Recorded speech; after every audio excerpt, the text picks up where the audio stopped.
The 2/5 intermittent fasting method.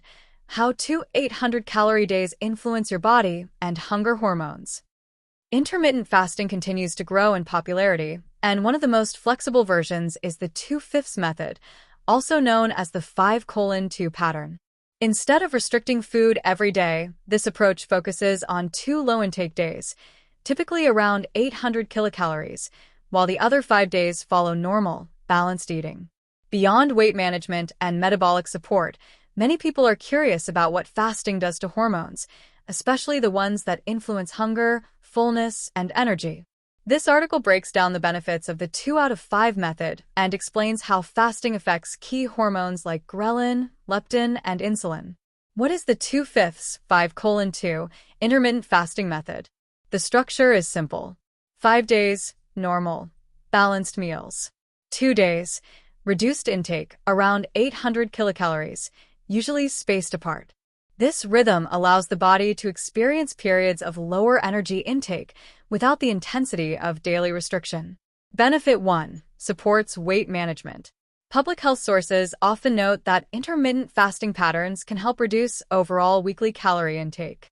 When paired with balanced eating on non-fasting days, this may support weight loss or maintenance.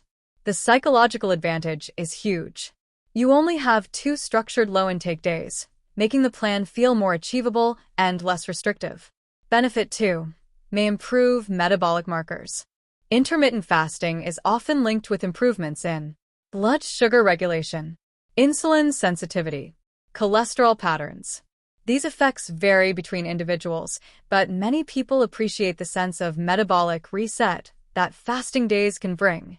Benefit 3. Encourages mindful eating. 2 intentional low-intake days can help people become more aware of portion sizes, snacking habits, emotional eating triggers. This awareness often carries into the rest of the week, supporting long-term behavior change. Benefit 4. Flexible and sustainable. Because only 2 days involve calorie reduction, the 2/5 method fits easily around work, family, and social life. Many people find it more sustainable than daily calorie restriction. Benefit 5. May support digestive rest. Some people report feeling lighter or less bloated on fasting days. With fewer calories and simpler meals, the digestive system has a reduced workload, which can feel soothing for some individuals. How fasting affects hunger hormones. One of the most fascinating aspects of intermittent fasting is how it interacts with the body's natural hunger regulation system. Ghrelin, the hunger hormone. Ghrelin is produced mainly in the stomach. It rises before meals and falls after eating. During fasting or low-intake periods, ghrelin naturally increases. This is what creates the sensation of hunger. However, research discussions often note something interesting. Ghrelin adapts. People who follow intermittent fasting patterns regularly may experience more stable hunger signals over time as the body adjusts to predictable eating windows. Leptin, the fullness hormone. Leptin is produced by fat cells. It signals fullness and helps regulate long-term energy balance. Periods of reduced intake may help the body become more responsive to leptin, which can support appetite regulation over time. Insulin, the storage and blood sugar hormone. Insulin helps move glucose from the bloodstream into cells. Frequent eating keeps insulin levels higher throughout the day.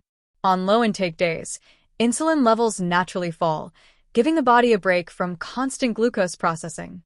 Public health discussions often highlight that lower insulin exposure may support improved insulin sensitivity. Cortisol, the stress hormone. Cortisol can rise slightly during fasting because the body is mobilizing stored energy.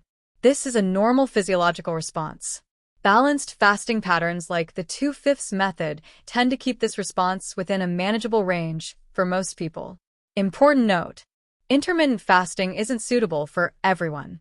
Anyone with medical conditions, on medication, pregnant, breastfeeding, underweight, or with a history of eating disorders should seek professional guidance.